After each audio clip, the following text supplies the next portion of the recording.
ఈ 2.5 సంవత్సరాలలో అభివృద్ధి ఒకవైపు, మరి అదేవిధంగా సంక్షేమం ఒకవైపు, రెండు విధాలుగా ఈరోజు రాష్ట్రంలో బ్రహ్మాండంగా పరిపాలన జరుగుతున్నది.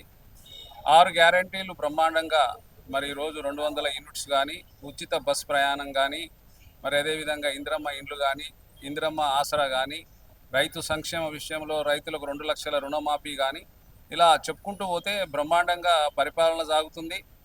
దీనికి ఈ 2.5 సంవత్సరాలలో జరిగినటువంటి అభివృద్ధి విషయంలో మరి అనేక చిలకల పలుకులు పలుకుతున్నటువంటి హరీష్ రావు గారు మరి ఈరోజు పెద్ద ఎత్తున మరి 10 సంవత్సరాలు పరిపాలించినటువంటి బీఆర్ఎస్ నాయకులు మరి మొత్తం మీద 10 సంవత్సరాలలో దాదాపుగా 1,64,000 ఉద్యోగాలు ఇచ్చింది.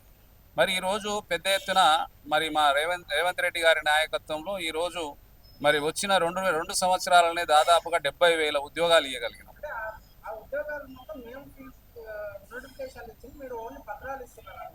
నోటిఫికేషన్ ఇచ్చినంత మాత్రాన 10 సంవత్సరాలలో ఎందుకు నోటిఫికేషన్ ఇవ్వలేదు, ఎందుకు వాళ్ళని అపాయింట్ చేయలేదు?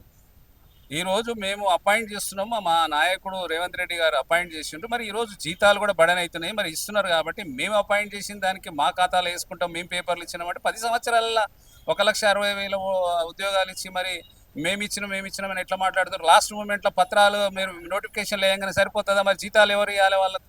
కాబట్టి ఆ విధంగా మరి మాట్లాడడం అనేది సబబు కాదు. మరి అదేవిధంగా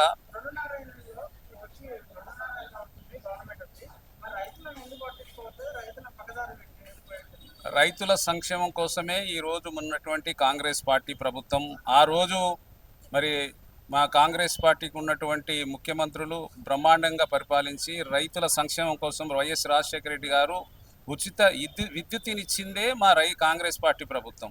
వారికి కావాల్సినటువంటి అనేక వసతులు కల్పించిందే కాంగ్రెస్ పార్టీ ప్రభుత్వం, మా ముఖ్యమంత్రులు. కాబట్టి ఆ రోజు ఉన్నటువంటి మిగతా నాయకులు చంద్రబాబు నాయుడు గారు కరెంటు రాదు, దాని మీద బట్టలు ఆరేసుకోవడానికి ఉపయోగపడుతుందని ఆ రోజు చెప్పారు. కానీ నాడు అనేక మంది రైతులు సంక్షేమం కోసం మరి కరెంటు పిలిచారు. ఆ రోజు ఉన్నటువంటి రైతులని మీటర్లు పెట్టి వేడీలేసి అనేక రకాలుగా ఇబ్బందులు పెట్టినరు. అదేవిధంగా మనం రాష్ట్రం వచ్చిన తర్వాత అనేక కేసులు ఈ ఉన్నటువంటి బీఆర్ఎస్ ప్రభుత్వం రైతులపై కేసులు పెట్టింది. మరి అదేవిధంగా ఉద్యమకారులపై కేసులు పెట్టింది. దాదాపుగా 10,000 కేసులు పెట్టింది మీరు. మరి ఈరోజు ఈ రాష్ట్రానికి ఏర్పడడానికి, ఆయనకు ఉద్యోగం కల్పించడానికి పనిచేసినటువంటి ఉద్యమకారులు, రైతులు అందరిపైన కేసులు పెట్టడం జరిగింది. ఇది దారుణమైనటువంటి వ్యవస్థ, దారుణమైనటువంటి ప్రభుత్వాన్ని నడిపినారు వీళ్ళు. కాబట్టి ఇది మాట్లాడడానికి వాళ్ళకి ఏ అర్హత లేదు. రోజు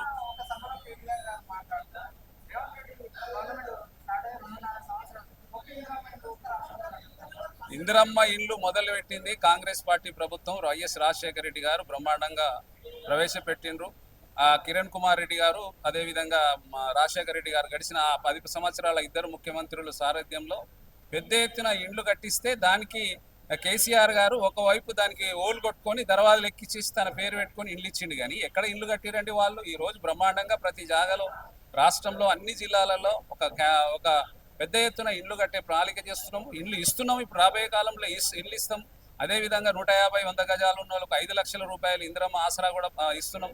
ఇండ్లు ఇవ్వకపోవడం అనేది కాదు, ఇండ్లు ఇస్తున్నాం, తప్పకుండా ఇండ్లు ఇస్తాం మనం. ఇప్పుడు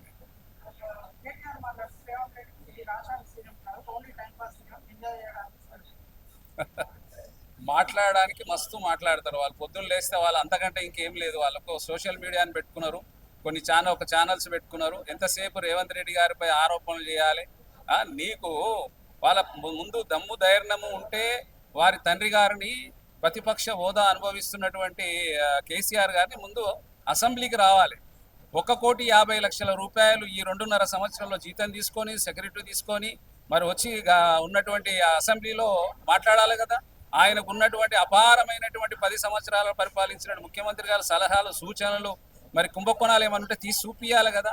ఆ ఫామ్ హౌస్లో వండుకొని ఓరేసుకొని పండించుకుంటా, రైతుల్ని వండించుకోవద్దు, మీరు ఓరేసుకుంటే ఊరి అని ఆ ఫామ్ హౌస్లో వండించుకొని 4,000-5,000కు సంచి రూపకంగా అమ్ముకొని తను మాత్రం ఓరేసుకుంటాడు, ఇతర రైతుల్ని సంక్షేమం ఓరేసుకోవద్దు అంటాడు. ఓరేసుకుంటే మీకు ఊరి అవుతుంది అని చెప్తాడు. ఇలా డొంగల సమస్యలు చేస్తూ అక్కడ కూర్చొని ప్రజాధనాన్ని బాగా దుర్వినియోగం చేస్తూ ప్రభుత్వం ఇచ్చినటువంటి జీతం తీసుకుంటూ, సెక్యూరిటీ తీసుకుంటూ, అసెంబ్లీ రాకుండా ఉండి మరి ఇలాంటి పొరపాట్లు చేసి మరి తండ్రి గారిని దమ్మెరణం ఉంటే అల్లుడు తండ్రి కొడుకు మరి వాళ్ళు తీసుకురావాలి తనని అసెంబ్లీకి తీసుకురాకుండా ఆడ కూర్చోబెట్టి మాట్లాడడం వీళ్ళు మాట్లాడడం విడ్డూరంగా అనిపిస్తుంది. ప్రజలు నవ్వుతున్నారు ఆయన విషయాలు. తప్పకుండా అవుతారు సీఎం రేవంత్ రెడ్డి గారి సారథ్యంలో మేము నెక్స్ట్ ఎలక్షన్స్లో తప్పకుండా గెలుస్తాం. నిరంతరంగా ఇక్కడ మేము సంక్షేమం వైపు పనిచేస్తున్నాం కాబట్టి ఎటువంటి కుంభకోణాలు ఉండయి, ఎటువంటి అరెస్టులు ఉండయి, ఎటువంటి ఒత్తిళ్లు ఉండయి. ప్రజాస్వామ్యబద్ధంగా మీరు మొన్న చూసినారు, అనేక ఉప ఎన్నికలలో గెలిచినాము, మున్సిపాలిటీలలో గెలిచినాము, అదే గ్రామ పంచాయతీలో గెలిచినాము.